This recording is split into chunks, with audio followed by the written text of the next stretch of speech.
Okay. So just to begin with this slide, we don't need to focus on the blue squares. We've actually have already gone through this part of the talk with the lecture on social identity. So we're going to skip that. But what I want us to focus on is one way of understanding criminal behavior is something we call situationism. And situationism is kind of this scientific position that the context of the situation has a large influence on individual behavior. So we're going to go through a series of how a situation can determine individual behavior. But I want to kind of mention kind of an example of this more on the sociological level of understanding deviant or criminal behavior as a whole. Probably one of the first more sociological theories of situationism comes from the broken window theory. One of the things that noted based on arrest records is that a lot of criminal behavior tends to happen in communities where the houses are not well kept. There's broken windows, there's trash in the yard, there's all kinds of messy things going on. And there was two interpretations of the broken window theory. The first interpretation is that criminal behavior is caused when people don't care about their community. They don't invest in it. They don't influence it. They're more of a destructive, non-caring people. And that is what creates the higher criminal behavior in communities like that than, say, communities where the lawns are well kept and the windows are always clean and all those kinds of things. And that was one interpretation. And if we were to talk about, for example, the famous marshmallow studies about whether a child can withhold can wait for something or can be patient for something, and then the marshmallow test done by Mitchell. It was a test of self-control, basically, where you'd put a marshmallow in front of a little child and you would say, okay, I'm going to leave for a few minutes. If you don't eat that marshmallow, when I come back, you can have two marshmallows. And again, same type of interpretation occurred with the broken windows theory, is that some children, when they came back, they were able to have self-control and waited for that second marshmallow. They would put coping strategies in place. So they would fidget or twist their seats around and do everything they could to distract themselves from that marshmallow. And therefore, they would get that second marshmallow. And then there were some kids who couldn't resist that instant gratification. And then Mitchell followed those children and found that they tended to do better academically, future financially, socially, and the like. Excuse me. And then this became this theory that we should teach our children self-control, and they will be better. And this is the same lines. Children who have self-control tend to do better. Those children who don't have self-control tend to go down the broken window street, just like adults with their houses and the like. So that's one interpretation, that the criminally minded just don't care about society. They don't care about the rewards of it. So they consume right there in the moment and take advantage of other people. So that's one explanation. The second explanation is more dealing with social economic status, that we see that in these communities where there's broken windows and stuff, that people don't necessarily have the financial resources, for example, to replace a broken window or to take care of the things that build up around a house and transport them to the landfills and all those kinds of things. and that there's more association, for example, with social economic status than there is with whether someone keeps their yard clean or not. And this is a second interpretation, and we'll go to the marshmallow studies as well. Analysis done in 2018 to Mitchell's famous study went back, and they found something that Mitchell didn't originally analyze, and that's he recorded the kids, their social economic status and where they came from.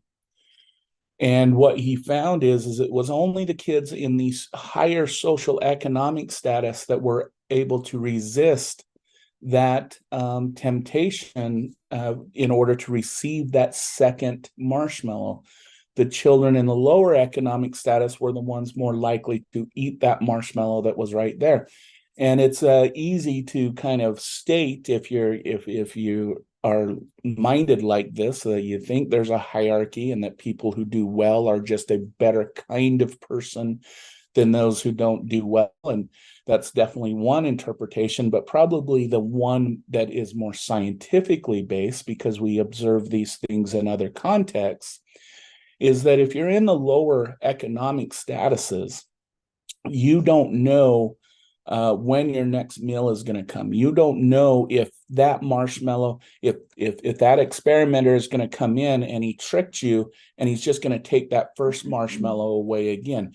So you're kind of constantly guessing, should I use this now and risk not having it at a later date? And that is the life that a lot of people in poverty and low income and low working class deal with, is that they don't know when the next meal is going to be, if they're going to be able to save, because, what if that is taken away from them, and those types of things. And so from a sociological perspective, on the situationalism perspective, the situation determines the person's behaviors, not the quality of that person. It's not their intellect, their intelligence. Intelligence is not associated with criminology.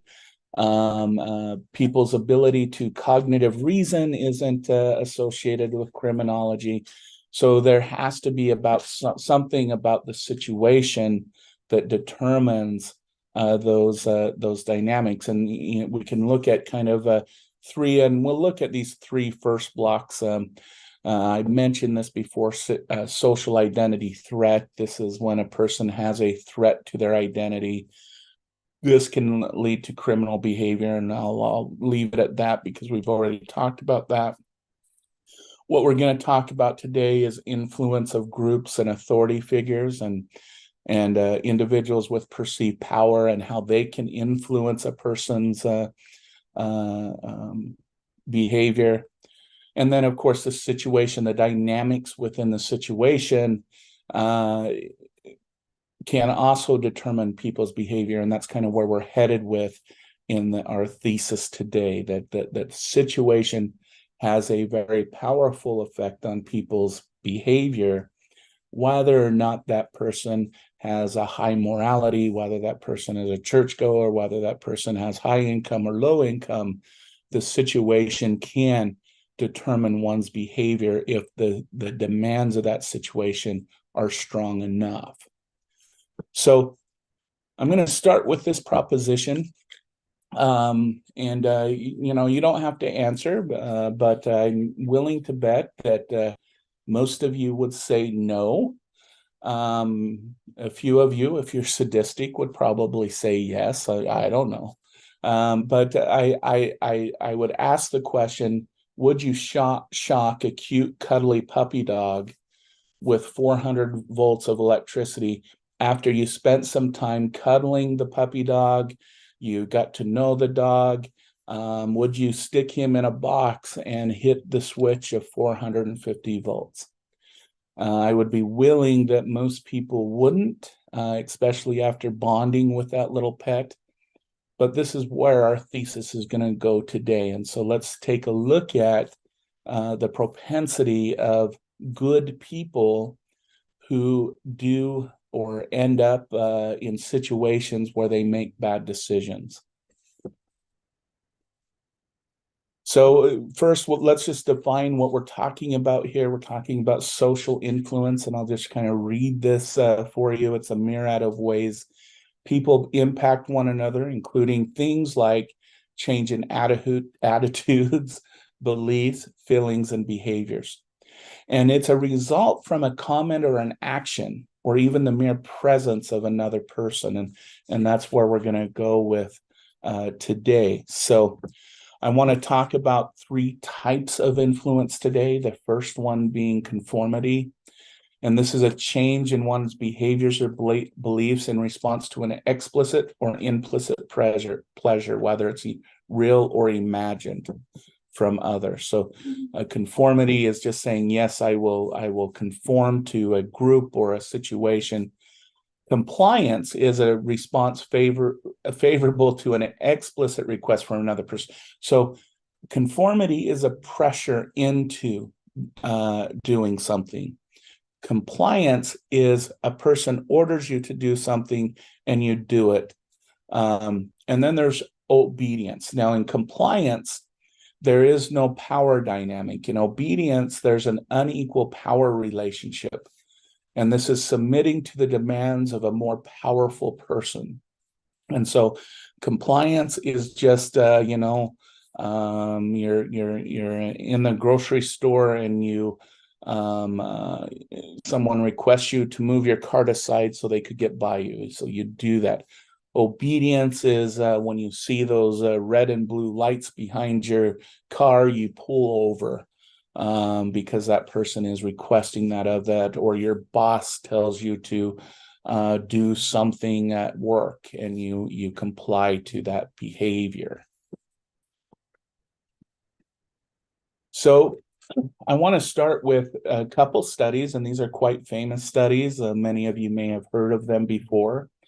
The first one that I want to start with is our first study in social influence, that was the Sharif studies. And when I say first studies, I mean lab type studies, where we bring people into a lab of some type and we manipulate a variable and we see if that variable has an influence on that person's behavior. So, and the first really social influence study was the Sharif studies.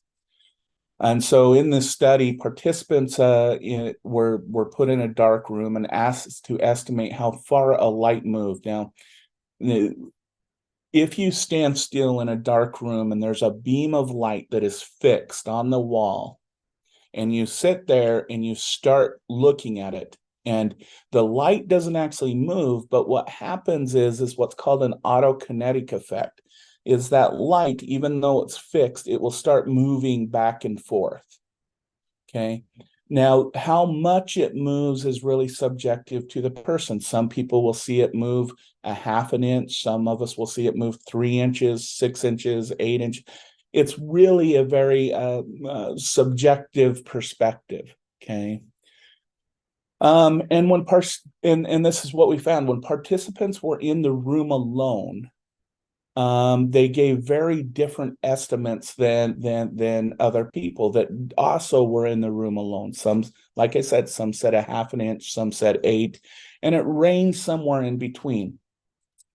However, when we put another participant in the room and let that first participant in the room estimate the distance the light was moving back and forth, even though we knew that both of them were seeing the light move at different lengths or directions even, the person was more likely to comply, if you want to say, to what that first person said, that's how much the light moved. The other person would go, yes, I agree with this individual. It only moved 1 inch or 2 inches, whatever the other person said.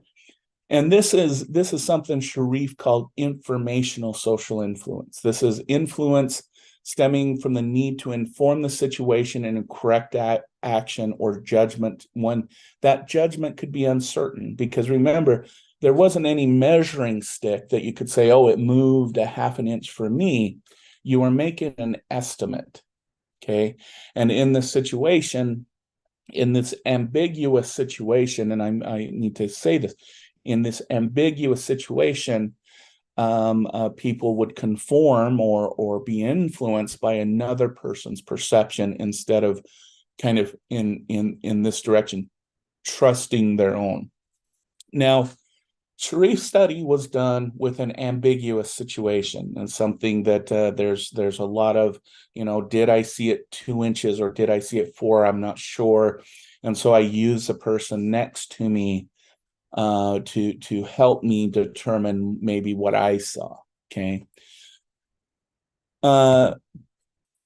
So in the next study done by Ash, the famous Ash studies, as you would say it, he wanted to do it with a less ambiguous situation. He wanted to do it where the participant themselves knew the answer. They knew the correct answer, but then chose to give a wrong answer based on social influence. So this is kind of what the Ash study did. They had anywhere from 3 to 5 Confederates in the room, Confederates being people who are working for the experimenter. And so the last person in the line, kind of, or on the table, is going to be the participant, the subject that we bring into the room to kind of measure and test. Okay. And what Ash did, and I think I've mentioned this before, is he took this standard line, and here in A, if we look at A, and he gave a card with 3 comparisons, line 1, 2, and 3. And he would ask, what of line A is the same length is it the same length as line 1, line 2, or line 3? And in this situation, you may notice that it's the most equivalent to, sorry about my arrow line, to line 2. So the correct answer is line 2. Okay. And what Sharif wanted to know is what if those other Confederate, let's say there's 5 other Confederates. If those 5 other Confederates said it was line 3, would the participant who knows it's obvious that it's line 2, how many of these individuals in this non-ambiguous situation would conform to the group and say it was line 3? And the results were kind of interesting, but I do need to make some qualifications about this in just a minute. 75% of the participants conformed to the Confederate judgments, at least in the first time. At least when the first time the group made the wrong judgment, the participant would, and this occurred 75% of the time. And, I like to liken this to when somebody comes out and says something like, coffee is bad for you. In the initial thing, about 75% say, oh, I better cut down on coffee, or I should stop drinking coffee, right? Because they're conforming to whatever that person is saying. And let's say there are a few other people say the same thing, we're more likely to say that. But then we kind of learn, well, there's all this other research that says coffee is good for me, or coffee has no effect on me. And so after that, we kind of change our mind, okay? Now, the interesting part is that while 75% said yes the first time, and then when the experimenter said, okay, you guys are wrong, you're obviously wrong, and he could take the line and match them together and whatnot. Interestingly, 1/3 of that 75% still stuck to the group's original judgment. So kind of think about this. Basically, in some cases, 37% actually argued with the experimenter, saying the experimenter was just being manipulative in some way, creating some type of illusion, and trying to trick the correct judgment of the group, that the group was right, and the experimenter was using some kind of trickery to make it so the group was wrong. Okay. Now, I want you to think about this in the case of extremism. We know within any group, about 1/3 of that group is going to take that group's judgment to an extreme. We can take, for example, Islamic extremism, Christian extremism, atheist extremism. If we look in each of those groups, and even look in political groups, the far left or the far right, they make up about 1/3 of that group. And this is kind of the idea of where extremism comes from, is it's this extreme conformity to a group idea, group belief, or a group thing, and they take it to the extreme end of its judgment. Now, there is other dynamics of extremism that will get in there. There's usually obedience to authority. And so this isn't the end story of this, but we do see statistically about 1/3 of a given group will take that group's beliefs and that to a very extreme end of the continuum. So the other one was informational social influence, where the person used, that ambiguous situation, and they used the information that the person was using to judge their own perception. Ash's study is an example of normative social influence, and this influence stems from a desire to gain approval and avoid disapproval from others. Now, what I said, we have to qualify Ash's studies, because we have seen the original studies, and even going up to the 60s and 70s, we showed that initial 75%. But we have actually seen that percentage get lower and lower and lower with each other generations leading up to ours. So if we were to run an ASH study, for example, in this class or at TOCC, we'd be down to about 65% instead of 75%. So I want to qualify the ASH studies. We are seeing less and less of this social influence being utilized.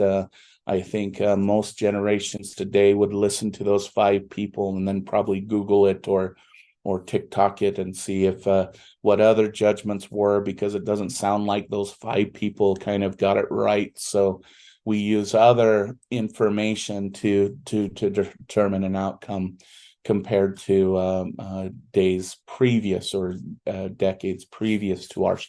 So I did want to qualify the ASH studies a little, but we do see still, when the algorithm really kicks in on social media, that people will conform or use that normative social influence. If everyone says it in the group that we're a part of, we will conform to what they're saying. So it still exists, but when people know that they have an external source that they could go to and not rely on that judgment of those few, they'll tend to do that.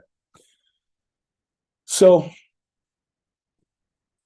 this is something that we do know does influence a person's conformity. So these are kind of the 3 things. These are things that came out of the Sharif studies and the ASH studies. And as they manipulated the situations, they came up with the situational factors of conformity. An anatomy of the group. This is it was easier for participants not to conform if one other person in the group disagreed. So you have 5 confederates, and then you have the participant. If there's just one person in that 5, that increased the likelihood that the person would give the correct answer. So we know when there's dissent in a group that conformity is lower. Mode of response: more participants disagreed with the judgment were given by a secret ballot than given out loud. So when the 5 people would put in their secret solution, the person would more likely give theirs. If it was kind of this unanimous kind of thing, and you weren't going to be caught not conforming to other people's things, even when you heard them before you gave your secret ballot. Status, greater conformity was shown by participants of lower status, other group members or participants. So this is when, the participant would come into the room and Ash would say, let's say the poor participant was some freshman, and when they came in, Ash would say, so we have 5 seniors here, senior class participants, and we find that, that difference between being a freshman and a senior, that increased the conformity of the individual. So before that, so that's kind of conformity to the group. And we have to add things to social influence, because we're not always just in an equal status group where everyone is kind of agreeing and disagreeing with each other. Usually we're in a situation where there's some type of leader, or there's some person of authority that is there. And this comes into the obedience to authority. And probably, and I've gone through this before in this class, I know, and this is best shown in the classical Milgram study. Okay. And this is a perfect example of following the commands of a person of authority, and how a person can be transformed from a good average person to be willing to do something that would harm another person. So again, I'll just kind of rehearse for you again what the Milgram studies was. Milgram had 2 people. Again, we have a Confederate, and then we have our participant, and they had a situation where they had the person coming in to learn something. It was for the purpose of increasing education and our understanding about how humans learn. And in this study, they had a trick coin where the person who was participating would always be the teacher, and the Confederate was always going to be the student. However, there was this illusion that the participant could be either one. Okay. And so the student is taken back, the participant is taken back. They strap the student into the thing where he'll receive shocks if he gets a wrong answer, and he won't get a shock if he gets the right answer. And the participant is given a sample shock of about 35 to 45 volts, so that the teacher would know, the participant would know what it kind of felt like, what the shocks felt like. And then the teacher was led to his place, and in it there was I think I have an image here. I think, no, I don't, of a shock box, and the shock box had several switches on it. It started with 15 volts and ended in 450 volts, and it increased by increments of 15, so 15, 30, 45, and so on up to 450 volts. And at the end, 450 volts, it said XXX, this could cause death. Okay.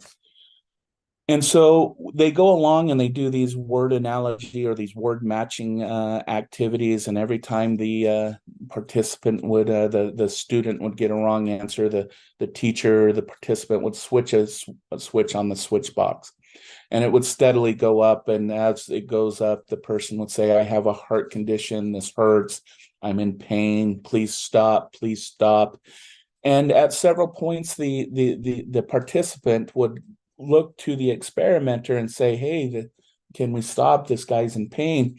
And the only thing that the researcher would say, go on, teacher. It's part of the experiment. He agreed to it. You must continue the experiment.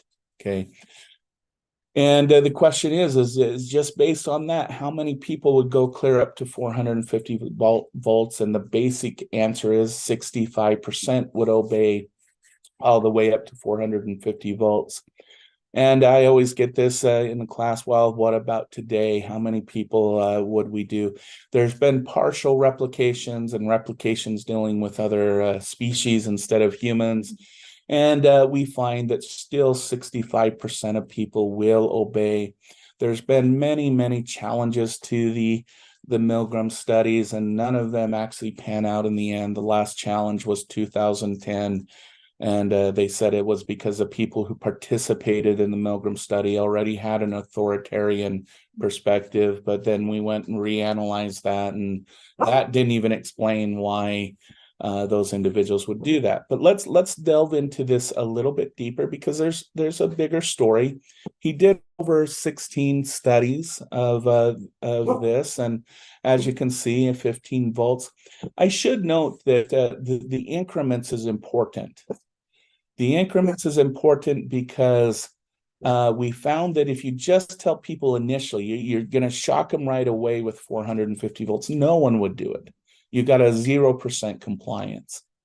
It was the incremental part of the shocking that really is what produced this result. And this is just a shock level slight 15. We can see it then, when it gets to extremely intense, we get here. I should note that once we get to about 150 volts, very few participants then withdrew after that. If you notice, we have about 65%, we have about 68%. Once it got up to about 150 volts, pretty much everybody went all the way. With that being said, we can alter the way we can alter these compliance rates. So for example, we can get compliance rates from 10% clear up to 90%. 10% of individuals will quit when they have another teacher by them saying they weren't going to continue. We can get anywhere up to 90% of people to shock someone up to 450 volts by having someone else in the room go all the way up to 450 volts. So we can get anybody to shock someone anywhere from 10% clear up to 90% of people. And again, this is all dependent upon the situation. Milgram didn't use students in his research. Students are the most common people used in research. They wanted common people. They wanted people from different occupations, white collar, blue collar people. They did some series with women, and women did the same as men. And so these weren't just people who were just coming in. They were just average, everyday people like you and I.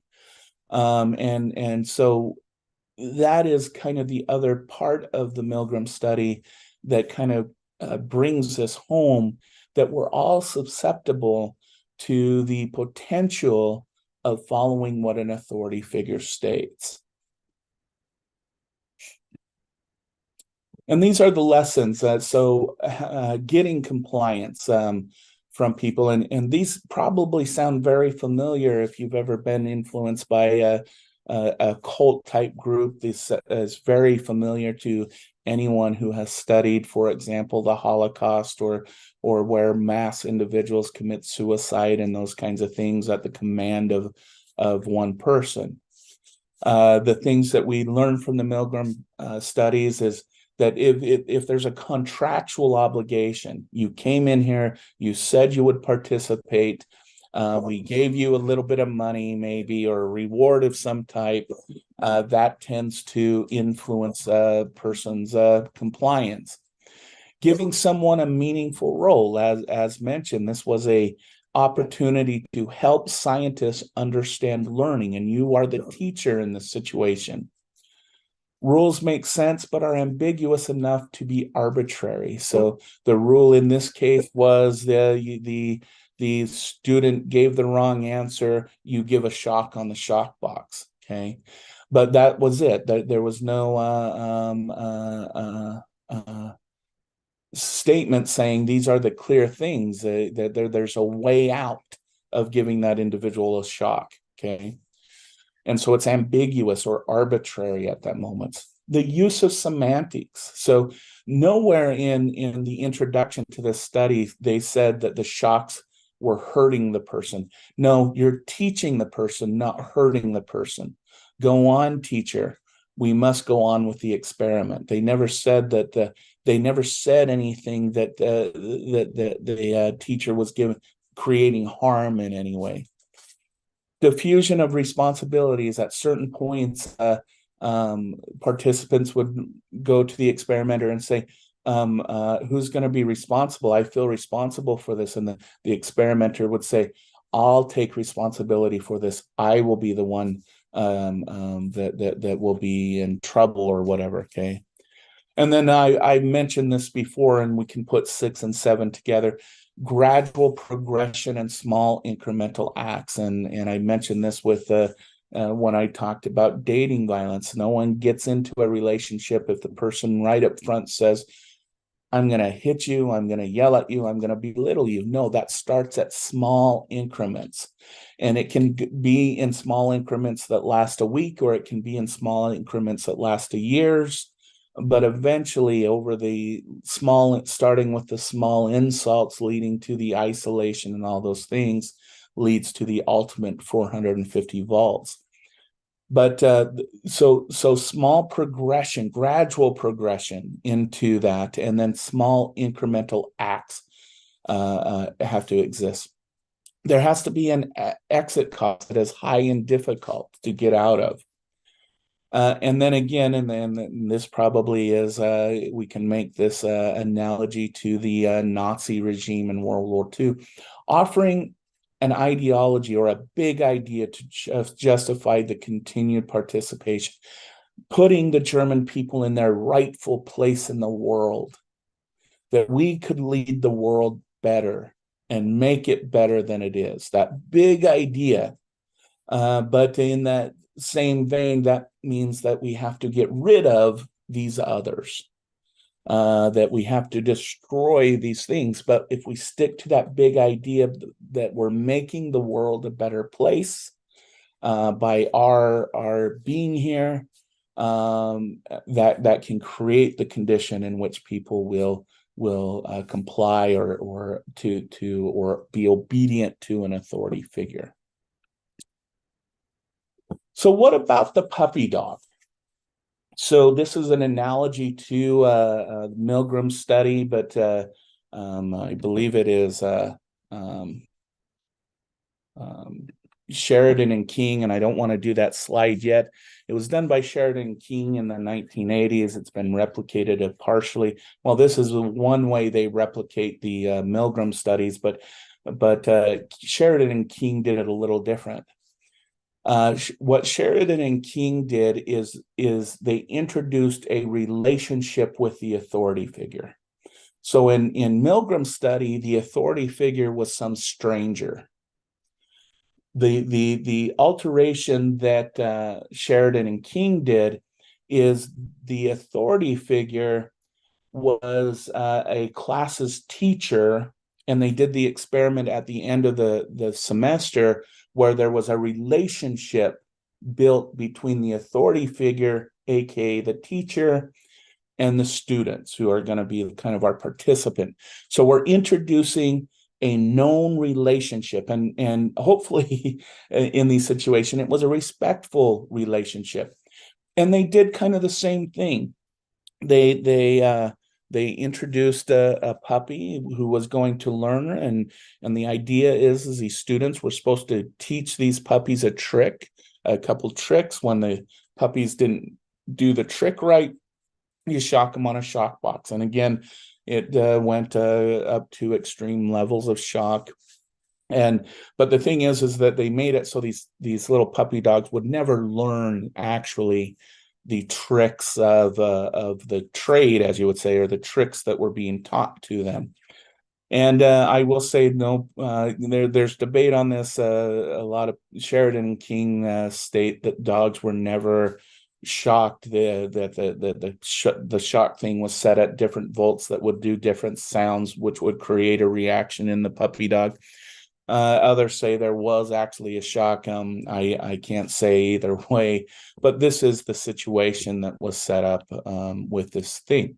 So what do we get? So we actually go from 2/3 of individual. Oh, let's get Jessica. You have a question.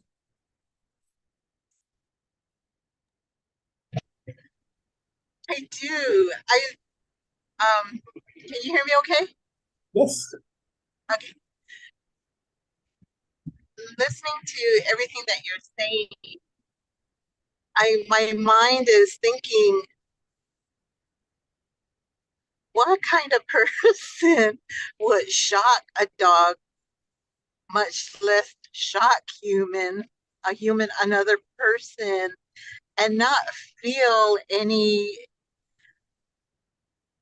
anything about it to gain knowledge. It just all of it just seems crazy. And you had mentioned the Holocaust and how during that time the the Jews were traumatized by all the ugly things that and what is the state of mind, I guess. And is that something that we all have, and therefore we do it in the name of science, or we do it in the name of uh, a better a better place? I don't know. It's just shocking, and I'm I, Literally. crazy. Well, just maybe this will help because one of the things Milgram was interested is yes, so it was shocking, not to put a pun into this, that many people were willing to go to that extreme of shocking someone. And when they did post interviews with people, and they found out what the experiment was, a lot of them had troubles with it. They went back and did some psychological evaluation, and there was no permanent type of trauma.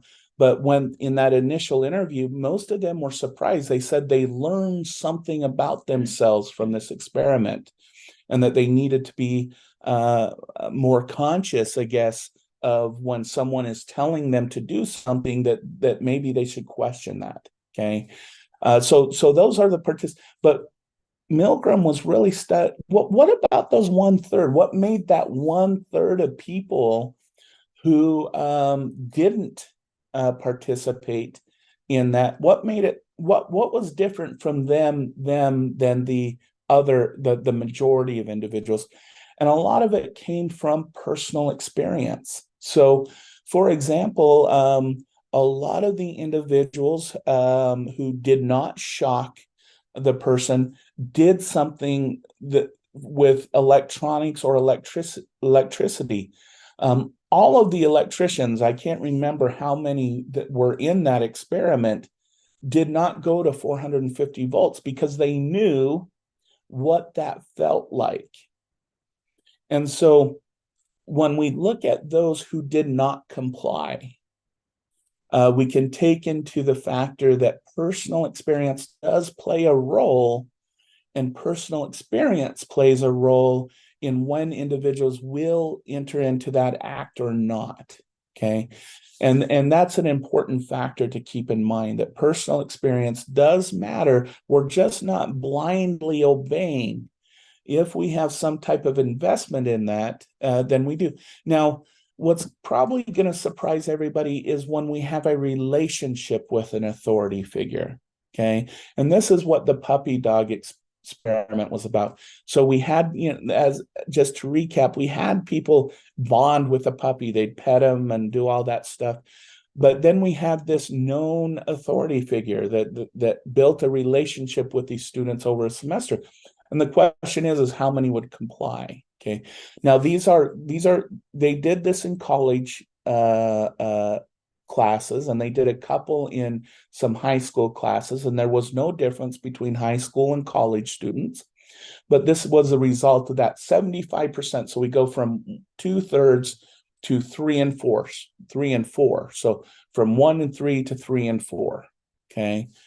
And the interesting thing about Sheridan and King is they found that 54% of males and 100% of females would go all the way because there was a relationship with the authority figure. Now, before we start to think that men are more altruistic than women, we have to look at what the other 46% of the males said. None of them said that it was wrong to shock that puppy. None of them stood up for the little dog. Okay. The 46% of the males gave an excuse to end the experiment. So they said that the puppy learned what the puppy is, or they'd kind of rip off a cable from the electrical thing and just say, oh, the device doesn't work anymore. They would do something to manipulate the situation to stop the experiment. But none of them really stood up for the little puppy dog. Okay, and so here we have a situation where if we have a relationship, and usually a positive relationship with the authority figure, we tend to obey that authority figure, and that's why in modern college education and stuff, we have things, we have policies and stuff like the Title IX policy, which states that if a student is getting harassed by another student or sexually harassed by their instructor, everybody in the college is a mandatory reporter, right? So, and it's a confidential thing because we have the responsibility to assure that, for example, an instructor, a teacher doesn't use their authority for manipulative purposes. So since the Sheridan King studies, we've had to put things in place to assure that power relationship between students and whatnot are in place. And ever since these studies, even with in therapy, we've had to put legal boundaries around therapists, and we've put rules of conduct, informed consents, and all these kinds of things, licensure, for example, in order to mitigate these power relationships between an individual that is going to get to know someone on either a education level or on an intimate level, such as in therapy or counseling, in order to mitigate these situations. And I will also say, in either group, when we talk about these females, this was kind of one of the things that I question about, especially the ethics of this study, is they were crying. They were begging to stop. So it's not that they just complied. It's not that they just said, "Oh, okay, I'll just continue." No, there was a lot of emotions involved in these experiments, where individuals were not just saying this, they just felt like they didn't have an out, especially when they had built a relationship with that authority figure. Okay, so let's delve into this a little bit deeper. So I want to bring up the thing that I used to do in classes, and this is power of authority and perception of expertise. I don't do this much anymore because I always get someone upset with me, but I used to, when I was trying to show that anybody is susceptible to authority and expertise and whatnot, I used to give this lecture on how a foot size predicts, and the shape of a foot predicts personality. And I used to say, if you have a size 6 versus a size 8, this meant you were, for example, more outgoing or less outgoing.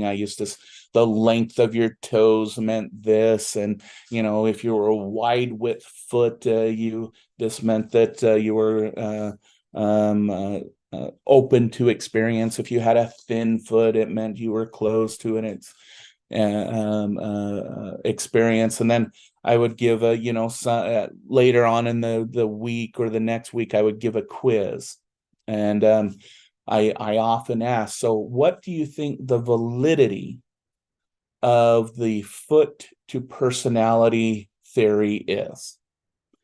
And it was completely surprising that, again, I got anywhere from that 65 to 75% of students giving the totally agree or agree to totally agree that this is a viable theory, that your foot predicts your personality. I do have to put this out there, the reason why chose the foot is your foot has nothing to do with your personality. It doesn't predict anything. We've tested it. I know that there's people out there that says if you're, the toe by your big toe, if it's longer than your big toe, that means something, but that doesn't actually predict anything. But I know that's out there in the social media world. I often wonder if that's from one of my fictitious lectures that I've given, but I hope not, because I did make sure I corrected my classes. But this is the what we're susceptible to: authority and perceptual expertise. And again, this is where we have to bring in our identity into and who we affiliate with, because we should be very careful if we're, for example, a Republican, and we just blindly take what a Republican congressman or a Republican senator is saying at face value. Same with Democrats. If you're a Democrat, we shouldn't just say, okay, they said this policy will work for us all, and they're the authority and they should be the expert in this. I should just blindly follow them because, one, I identify with them, two, I trust them, and three, they're an authority figure. And the point of this part of this lecture is we need to be very careful about information that of people that we feel are an authority, that we feel we're close with in some way, and we perceive them as having some type of expertise that we don't have. Okay, so I want you to kind of keep this in mind as we move a little bit forward. Is these persuasive things that we need to be careful of. So I want to bring up another study. This was done in real life. This was looking at, really strict hierarchical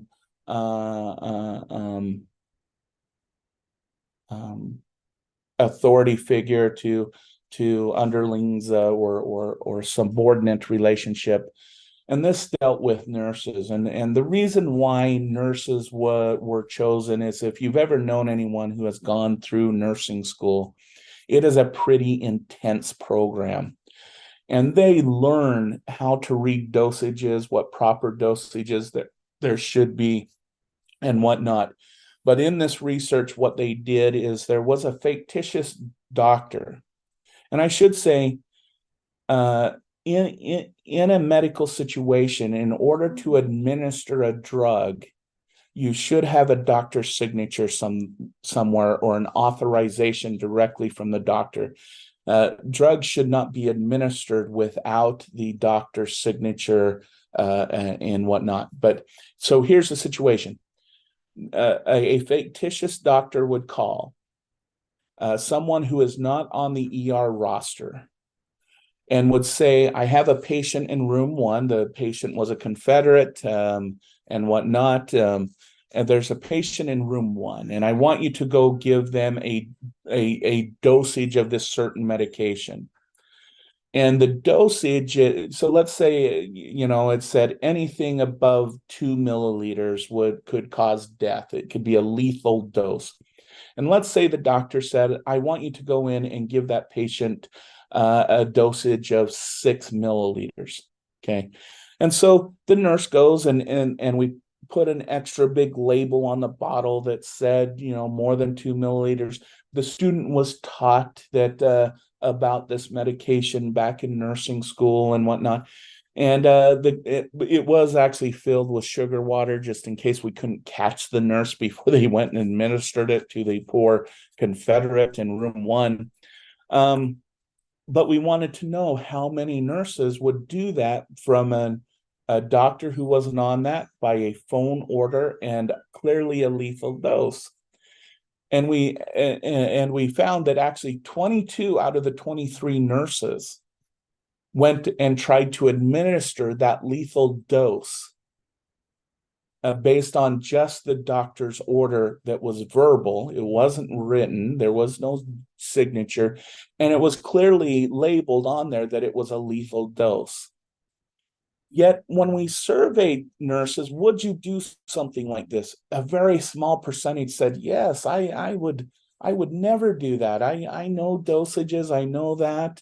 And I would never do that. But here we have a 22 out of 23 nurses would.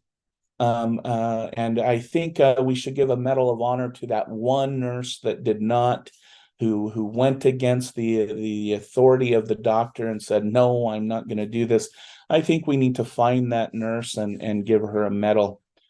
But when we actually survey nurses, we actually do find that 47% of nurses reported giving an improper medication dose due to a doctor's order. So this is surveyed on surveys, at least half. When we actually manipulate and do the experiment or do what we call a demonstration, we get 22 out of 23. Now, what's the difference between this, the school teacher, and the experimenter and Milgram study? Well, in this situation, there is a clear-cut authority hierarchy. What the doctor says is the final order. That's and if you and in very common emergency rooms, you don't do what the doctor says, you're at risk of losing your job. Okay. And so there's this very clear hierarchical and consequential thing for not obeying that authority figure. So this is the second layer, and we can even increase compliance rate to an authority when there is this very strict hierarchical situation, okay? Probably another example of the nurse example is when we look at pilots and whatnot, and we look at wrecks, okay?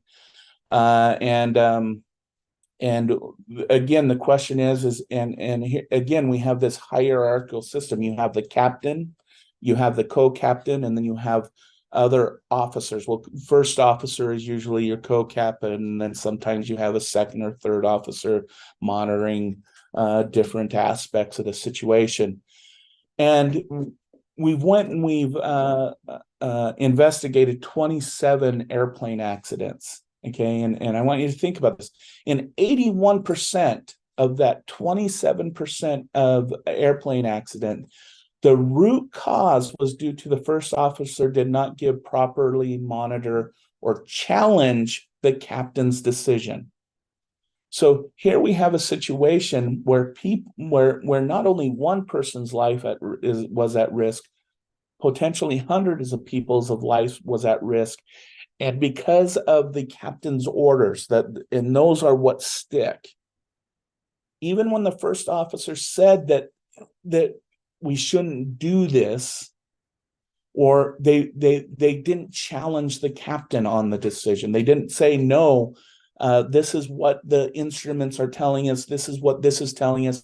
They didn't challenge the captain's decision that could have prevented that airplane crash. So again, we have this hierarchical system, and I hope you've seen where I'm building this to. A hierarchical system, and the more rigid that system becomes, the more we identify with that system, we increase the rate of obedience, okay? And then again, if we look at, for example, the Dutch, what's called the Dutch studies, and what makes the Dutch studies significant is we had a huge sample size. We had 500 participants over 5 studies. And what they were told is to give stress remarks while applicants were taking an employment test. Okay. And when we say stress thing, so here we have this poor person who was trying to get a job, and they're trying to do well on this job, personality test or decision-making test or something like that. And the job of the participant was to sit there and make demeaning remarks to the person. So they were sitting in the seat, and they said, and they were given a list of, these are the things. You're stupid, you're worthless, you're never going to amount to anything, while this person is trying to take this employment test to get this job. And you think about this. Here's now we've gone through inflicting physical pain to inflicting emotional pain. And in this situation, so if it goes from physical pain to emotional pain, we see that this compliance rate goes not only from 65 or 70, now we have 90% of people who are willing to inflict emotional pain on someone. All right. And we wonder, right? Why in our world so many people, you see right-wing people calling left-wing people stupid snowflakes and the like, and you have the left calling the right stupid, uneducated, can't think for themselves. We wonder why we have that infliction of emotional pain towards each other.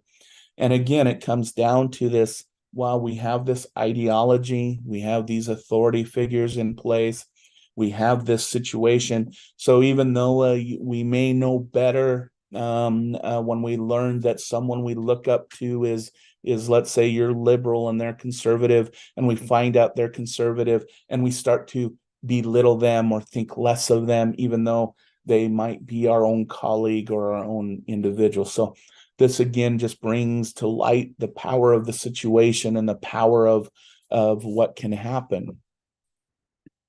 All right. Now we want to know what happens when the authority figure isn't even there and we're in a real life situation. And this is an interesting, it's not a study. This is something that someone actually did, and it's called the strip search scam. Okay. And this was committed by one individual. There was a lot of copycats.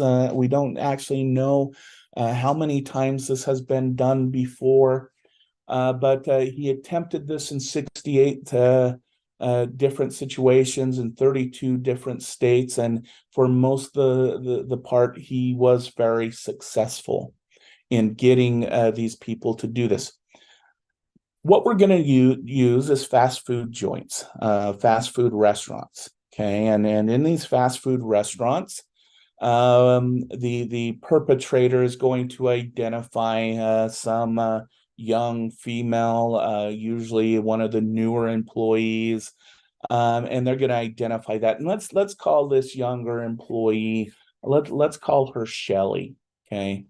And so we have here Shelly, and the guy calls in to the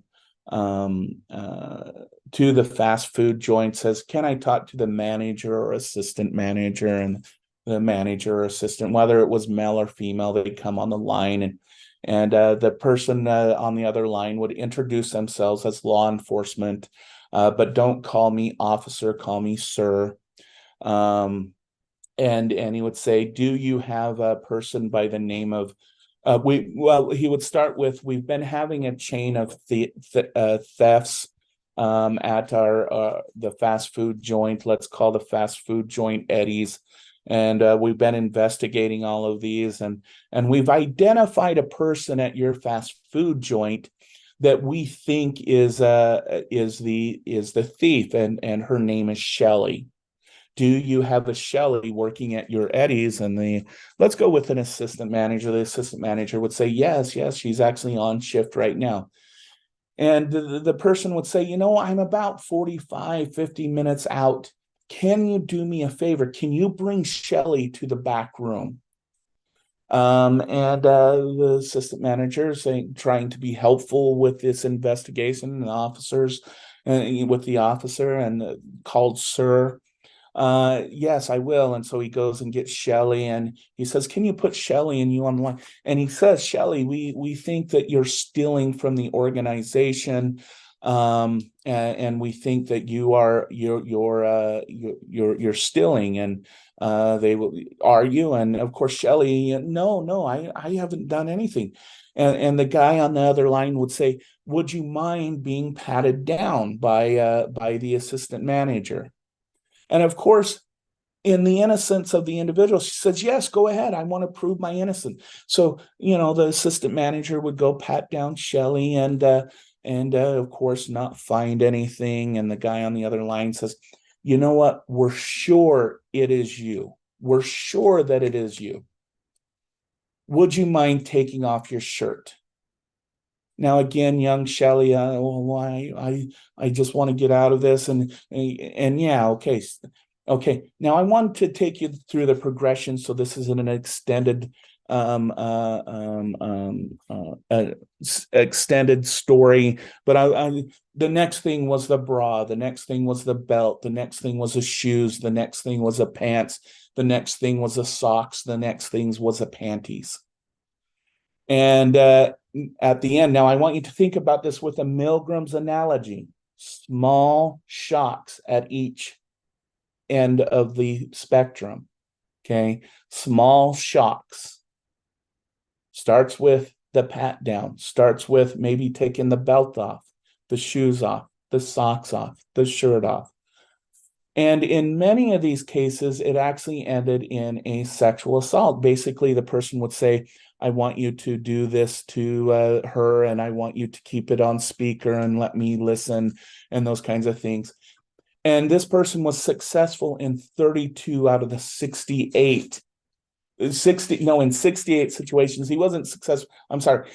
He was successful 68 times.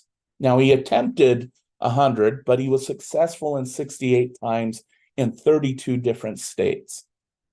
And if we look back at the assistant managers and did they have a history of sexual deviance or assault? Or in most of the cases, no. Sometimes there was, the occasional domestic abuser or something like. But in the majority of these cases, most of them had no criminal record or any deviant behavior in their past or anything.